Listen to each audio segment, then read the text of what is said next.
মই বেলেগ কথা নাজানো এজন অসুস্থ মানুহে স্কুবা ডাইভিং কৰিব নোৱাৰে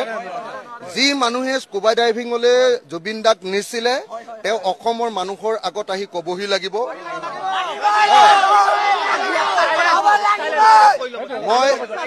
মই স্পষ্টকে কৈছো আমাক কোনো নৰ্থ ইষ্ট ফেষ্টিভেল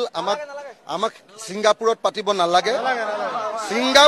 সিংগাপুৰৰ মানুহ আহি নৰ্থ ইষ্টত ফেষ্টিভেল চাবলৈ আহিলে আহিব পাৰে কিন্তু আমাৰ জুবিন গাৰ্গক নৰ্থ ইষ্ট ফেষ্টিভেললৈ নি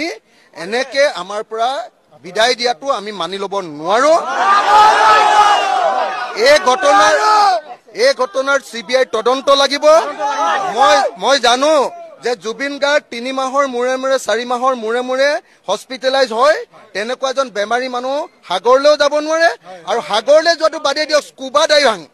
স্কুবা ডাইভিং মানে